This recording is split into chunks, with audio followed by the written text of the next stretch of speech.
Korban pencurian mesin kopi di Aceh Tengah Aceh justru ditetapkan polisi sebagai tersangka dan bahkan terancam hukuman 1 tahun 6 bulan penjara. Tidak hanya itu pemirsa, di Medan, Sumatera Utara, korban pencurian juga ditetapkan sebagai tersangka oleh polisi.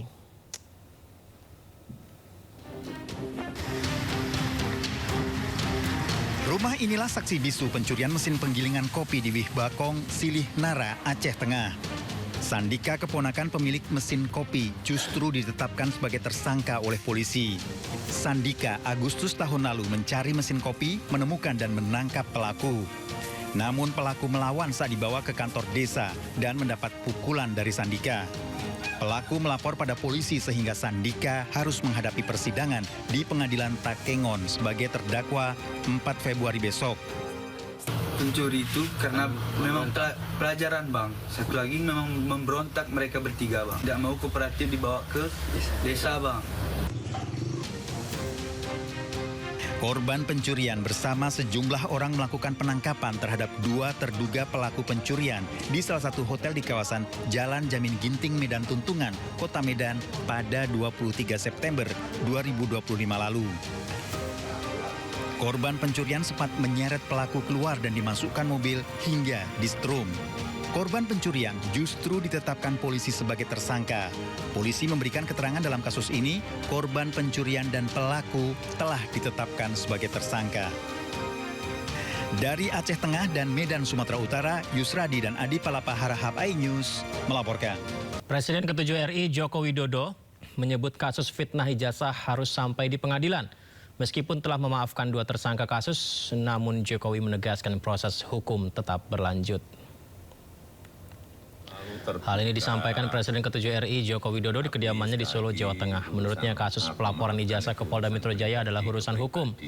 Jokowi menjelaskan pintu maaf selalu terbuka, tapi maaf memaafkan merupakan urusan pribadi.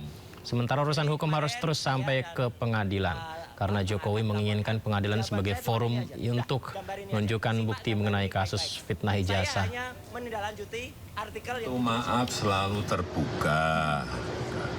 Tapi sekali lagi urusan maaf, memaafkan itu urusan pribadi ke pribadi. Kalau yang di Polda Metro itu sudah urusan hukum. Artinya urusan pribadi ya urusan pribadi, maaf memaafkan, tetapi urusan hukum ya urusan hukum. Dan memang harus sampai ke pengadilan. Karena kalau enggak, saya enggak punya forum untuk menyampaikan bukti mengenai kasus ijazah. Ya pemirsa, informasi berikutnya, ditegur kotor oleh Presiden Prabowo Subianto. Aksi bersih-bersih sampah langsung dilakukan di Pantai Kute pada Selasa pagi tadi. Gubernur Bali pun membentuk Satgas Penanganan Sampah.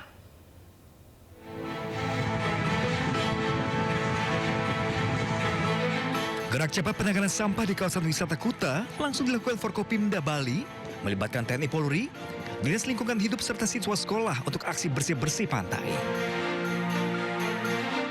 Sampah plastik dan kayu kerap memenuhi kawasan Pantai Kuta yang merupakan sampah kiriman di musim angin barat di bulan Desember hingga Februari. 8 alat berat pun dikerahkan membantu kegiatan. Sampah yang terkumpul akan dipilah untuk dijadikan pupuk kompos dan sisanya dibawa ke tempat pembuangan akhir. Sampah itu di laut ada 2, ada anorganik dan organik. Yang anorganik tentunya itu campur antara plastik, ada dedaunan, ada binatang-binatang laut.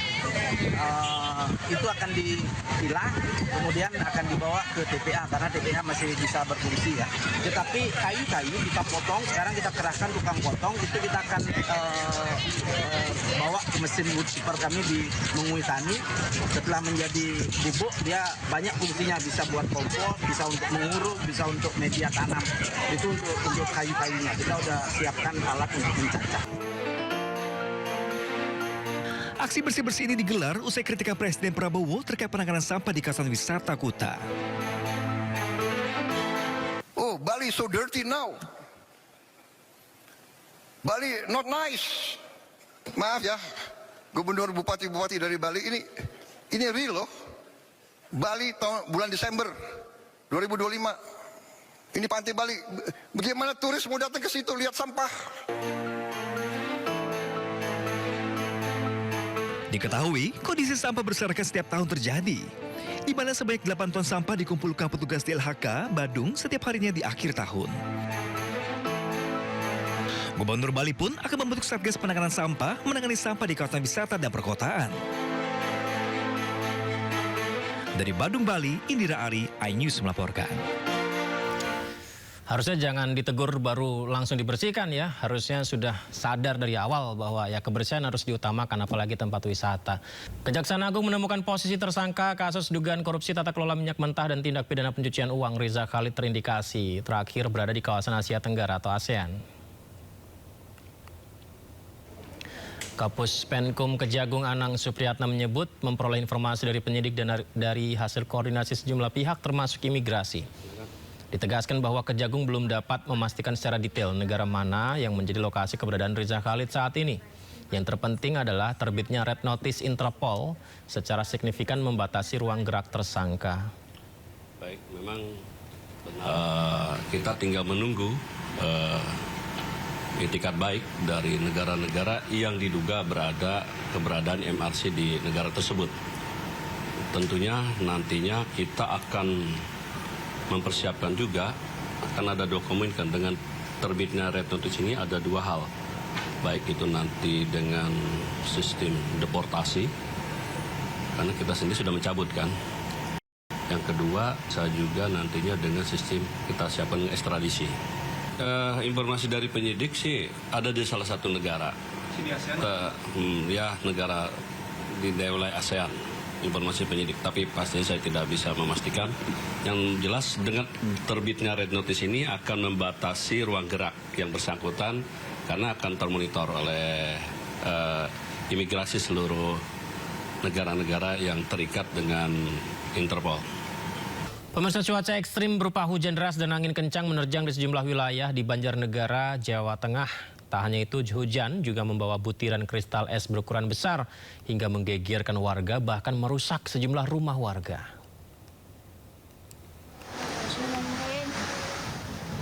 Hujan deras disertai angin kencang menerjang selama 1 jam di kawasan Mandi Raja, Banjarnegara. Tak hanya itu, hujan deras juga membawa butiran es hingga menimbulkan suara kencang saat jatuhnya di atap milik warga. Akibatnya, belasan rumah warga mengalami kerusakan, terutama pada bagian atap seng dan genteng. Warga mengaku sebelum hujan terjadi, cuaca ekstrim panas disertai angin kencang sering melanda selama sepekan terakhir. Fenomena alam ini pun sempat membuat panik warga. Namun pihak BMKG Stasiun Banjarnegara menjelaskan jika fenomena ini dipicu pertumbuhan awan cumulonimbus yang masif akibat kelembapan udara yang tinggi. BMKG juga sudah mengeluarkan peringatan dini terkait potensi cuaca ekstrim di wilayah Jawa Tengah hingga awal Februari 2026. Masyarakat diimbau waspada terutama saat hujan dengan intensitas lebat yang disertai kilat dan angin kencang guna menghindari resiko bencana hidrometeorologi seperti pohon tumbang, tanah longsor, tersambar petir, dan hujan es. Dari Banjarnegara, Jawa Tengah, Nurdin Fauzi, iNews melaporkan.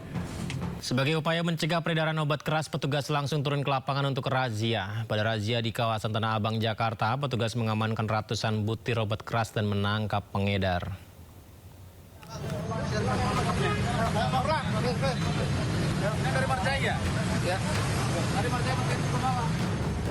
5 pengedar obat keras eceran terjerat razia petugas di Pasar Tanah Abang, Jakarta Pusat.